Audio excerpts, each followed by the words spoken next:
नमस्कार। शहर के संग्राम में आपका बहुत स्वागत है। मैं हूं आपके साथ सुमित शर्मा। शहर के संग्राम के लिए इस बार खंडवा की जनता की राय क्या है, इसको जानने के लिए न्यूज़ 18 की टीम ने खंडवा की जनता से राय ली और इस बार के नगरीय निकाय चुनाव में किस तरह के नेता जनता को चाहिए, क्या जनता बदलाव करेगी या फिर से दोहराया जाएगा इतिहास, आखिर क्या सोचती है खंडवा की जनता, आप भी सुनिए। नगरीय निकाय चुनाव के सुगबुगाहट के साथ ही एक बार फिर से हम खंडवा में तैयार हैं कि यहाँ पर शहर में जनता का मूड क्या है, जनता के विचार क्या हैं, जनता क्या बदलाव चाहती है, क्या इतिहास दोहराया जाएगा या फिर से बनेंगे नए समीकरण। सीधे हम खंडवा की जनता से जानेंगे कि आखिर क्या है जनता की राय।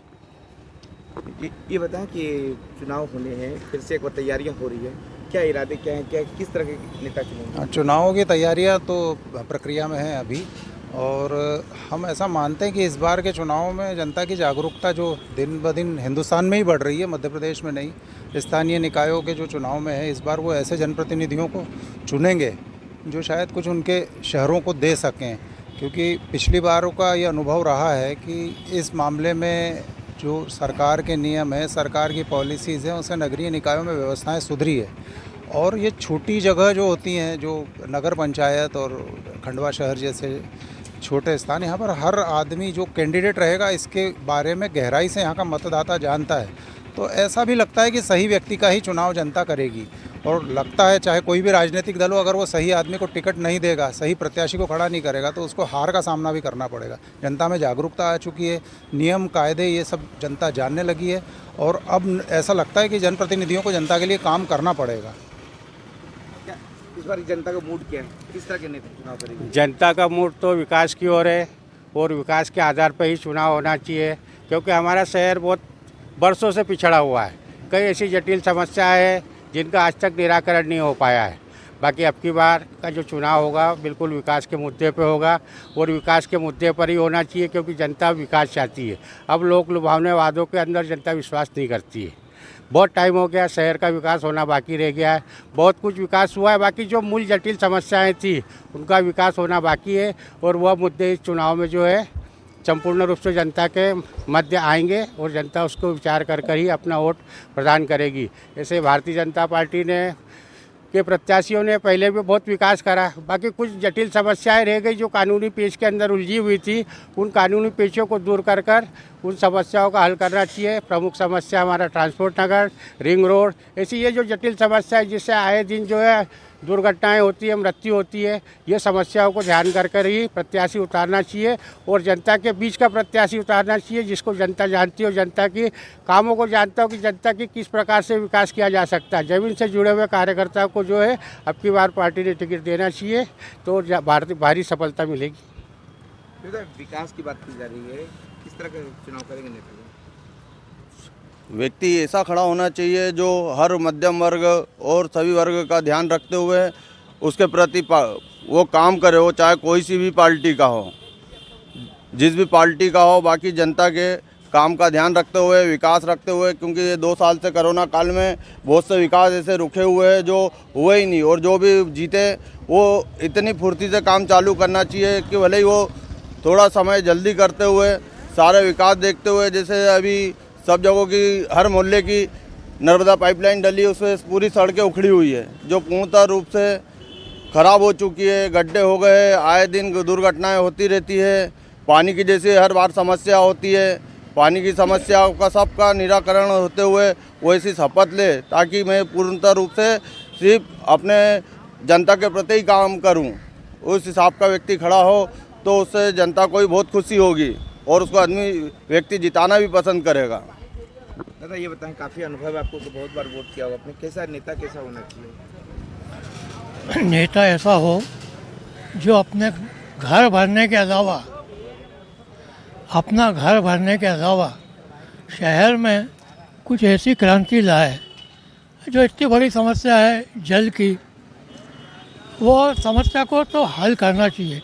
क्योंकि यदि आदमी 3 घंटे पानी की राह देखता रहे या पानी भरने में निकाल देगा तो बाकी 3 घंटे क्या करेगा उसके बाद के।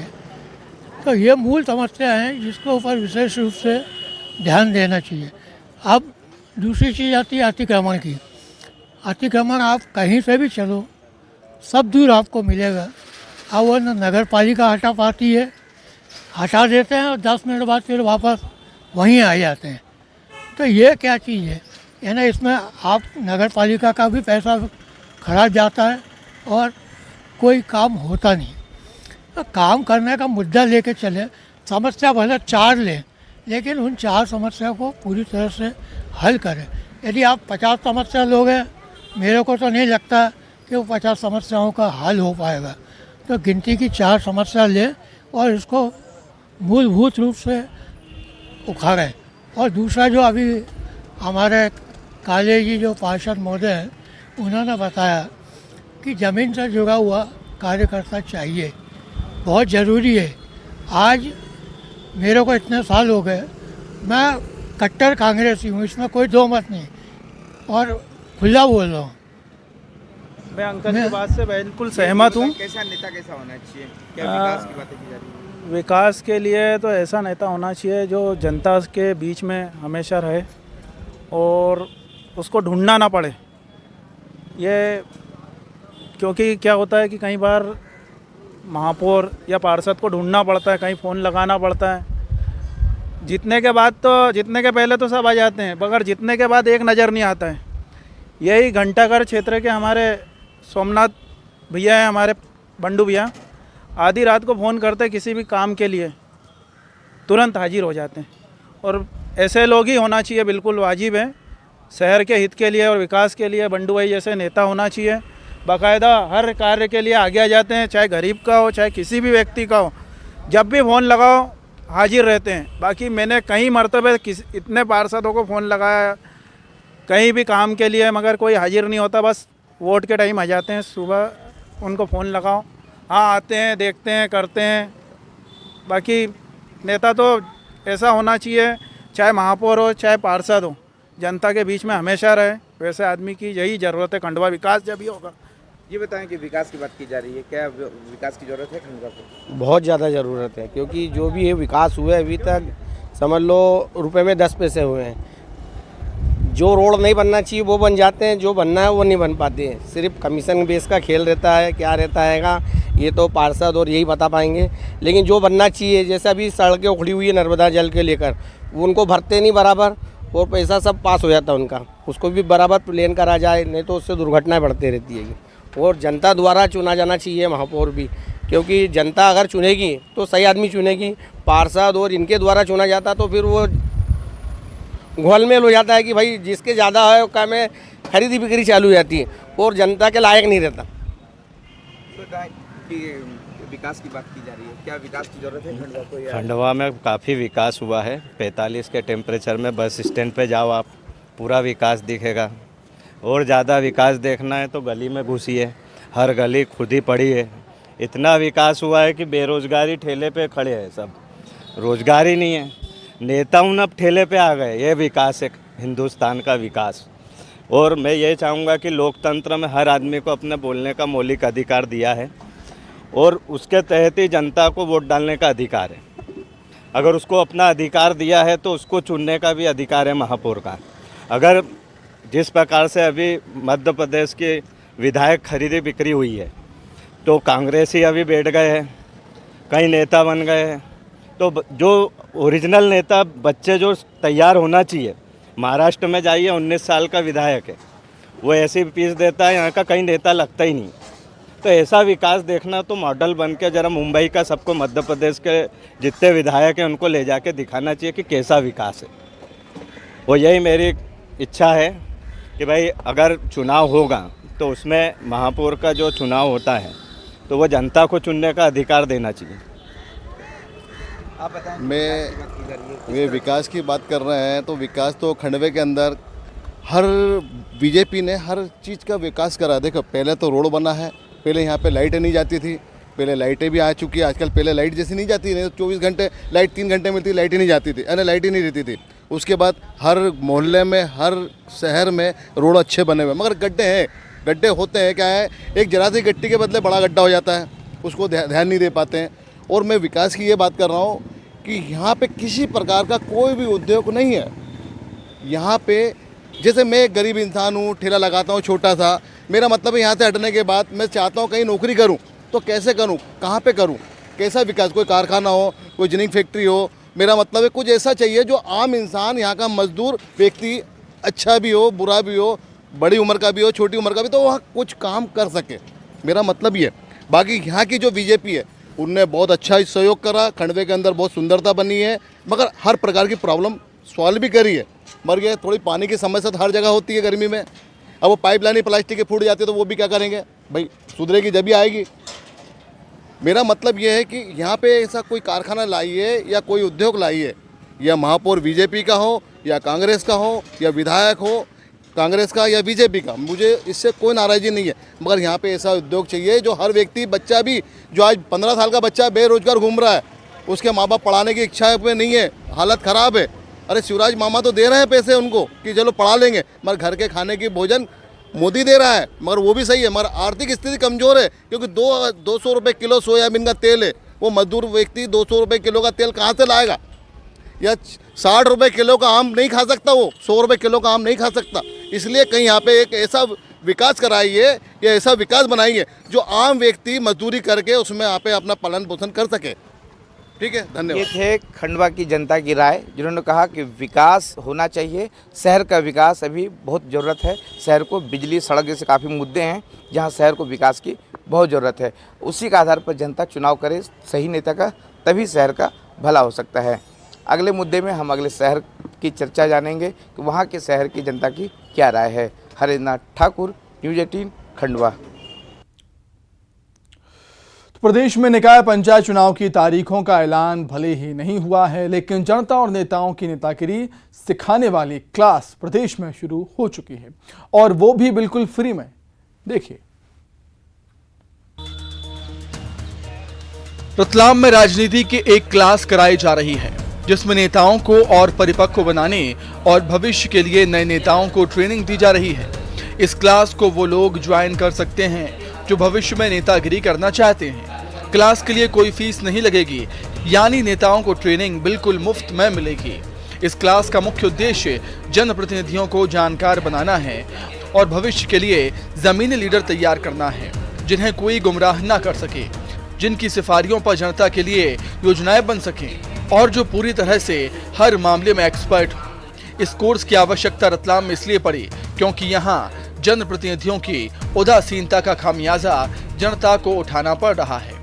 यही वजह है कि नेताओं को जानकार बनाने के लिए शहर के युवा समाज सेवियों ने ये जिम्मा उठाया और एक्सपर्ट की मदद से 10, 30 और 60 घंटों का कोर्स तैयार किया गया है, जिसमें नेताओं के साथ साथ युवाओं, महिलाओं और जनता को एक्सपर्ट बनाया जाएगा। इंट्रोडक्टरी क्लासें चालू की थी विधायक या पार्षदों के लिए, पार्षदों का ज्ञान में वृद्धि के लिए, उनको जानकार बनाने के लिए हमने क्लासें चालू की हैं। हमारा ऐसा मानना था कि एक जनप्रतिनिधि अगर सीख के, समझ के परिषद में जाता है तो वो बेहतर तरीके से हमारे लिए, जनता के लिए काम कर पाएगा। प्रशिक्षण कार्यक्रम 60 घंटे का है, जो 20 दिन की अवधि में या समय को निश्चित हो जाएगा, तो 1 महीने के अंदर उसको हम पूरा करने का प्रयास कर रहे हैं। और एक रिफ्रेशर कोर्स है जो वरिष्ठ लोग हैं या जो वर्तमान में नहीं करना चाहते लेकिन वो एक रिफ्रेशर जानकारी लेना चाहते हैं, उनको 10 घंटे का कोर्स है, 7 दिन। नेतागिरी के इस हाईटेक कोर्स में सभी नियम कायदों, सिटीजन चार्टर समेत तमाम जानकारियां मौजूद हैं, जिसकी समझ जनप्रतिनिधियों को होनी चाहिए। जो जनप्रतिनिधि हैं या जो जनप्रतिनिधि बनना चाहते हैं, उनके ये क्लास एक तरह से पूर्ण रूप से कारगर है। उनको जो अपने अधिकार हैं, जो उनके कर्तव्य हैं, जो उनको कार्य करना है, उसके बारे में ये उनको पूरा जागरूक करती है, किस प्रकार कार्य करना है। अगर उनको कार्य की अगर कोई श्रेणी नहीं मालूम है, कार्य का प्रकार नहीं मालूम है, तो इस क्लास से उनको उनके अधिकारों का बिल्कुल पता लगता है कि हमारे अधिकार क्या हैं। भारत में जो गिरते हुए निरंतर प्रजातांत्रिक मूल्य जो निरंतर गिर रहे हैं और राजनीति में जो अच्छे लोगों का आने का अभाव हो गया, उसको देखते हुए ये जो पाठ्यक्रम चालू किया गया है मेरे हिसाब से काफ़ी कारगर है। एक अच्छी चीज़ की शुरुआत की है, मैं उनको बहुत साधुवाद देता हूँ और शुभकामनाएं देता हूँ कि ऐसे कोर्स के माध्यम से वो आने वाले समय में भी कई जनप्रतिनिधियों को इसके मामले में अच्छी शिक्षा का ज्ञान होना जरूरी हो जाएगा। ये नेताओं में जानकारी की कमी का ही परिणाम है कि कई सरकारी योजनाएं ठीक ढंग से जनता तक नहीं पहुंच पाती या फिर सरकारी विभागों की आपसी खींचतान में उलझ जाती हैं। जनप्रतिनिधियों की इस कमी को दूर करने वाली ये क्लास है, जिसका फायदा कई नेता उठा रहे हैं। यह क्लास इसलिए भी बहुत खास है क्योंकि यह न केवल आपको एक जागरूक जनप्रतिनिधि बना रही है, बल्कि आपको आपके अधिकारों और कर्तव्यों का बखूबी ज्ञान भी करवा रही है, जो आज के समय में बेहद ज़रूरी है। कैमरा पर्सन मानस के साथ सुधीर जैन, न्यूज़ 18 रतलाम। ग्वालियर में निकाय और पंचायत चुनावों को लेकर हलचल तेज हो गई है। चुनाव की तैयारियों को लेकर प्रशासन में बैठकों का दौर भी शुरू हो गया है। उधर बीजेपी ने एक बड़ी बैठक कर चुनावी बिगुल फूंक दिया। देखिए रिपोर्ट।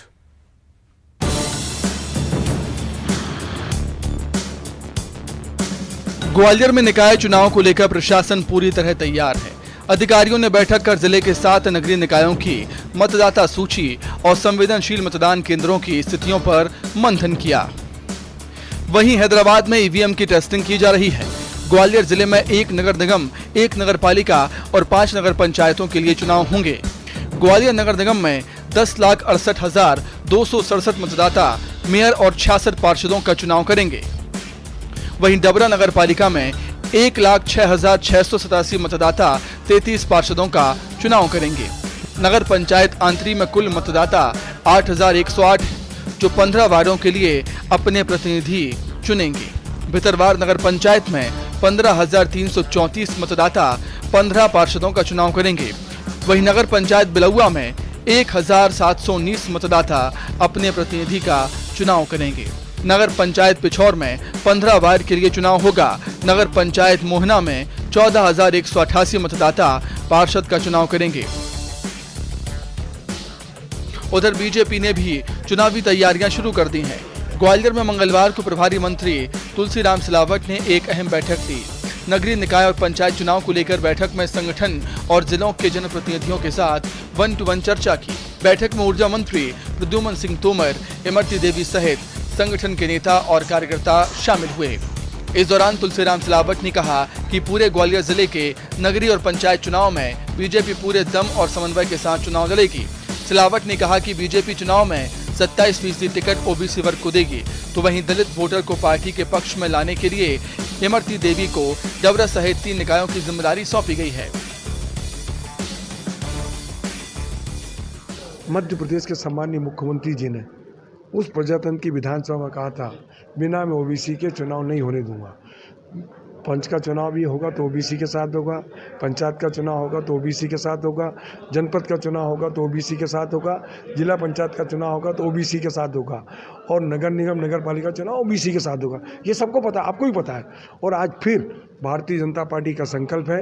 आज सुप्रीम कोर्ट के आदेश सर्वमान्य हमारे लिए, हमारी भारतीय जनता पार्टी 27% टिकट पिछड़े वर्ग को देगी। नगरीय निकाय चुनाव में हम और हमारी पूरी टीम भारतीय जनता पार्टी के मंडल से लेकर सभी लोग, जिले से लेकर सब लोग हम पूरी ताकत के साथ डबरा में लगेंगे, बिलौआ में लगेंगे, पिछोर में लगेंगे। 3 हमारे यहाँ 2 नगर पंचायतें आती हैं और एक मतलब हमारी नगर पालिका है और 2 नगर पंचायत है। तीनों में हम अपना प्रत्याशी को पूरी मेहनत के साथ काम करेंगे और तीनों को जिता के ले जाएंगे। प्रदेश में निकाय पंचायत चुनाव का ऐलान अभी नहीं हुआ, लेकिन अभी से प्रशासन अपनी तैयारियों में जुट गया है। तो वहीं पार्टियां भी चुनावी रणनीति बनाने में जुट गई हैं और बस इंतजार है चुनाव की तारीखों का। सुशील कौशिक, न्यूज़ 18 ग्वालियर। तो इसी के साथ ही शहर के संग्राम में इतना ही। खबरें लगातार जारी हैं। नमस्कार।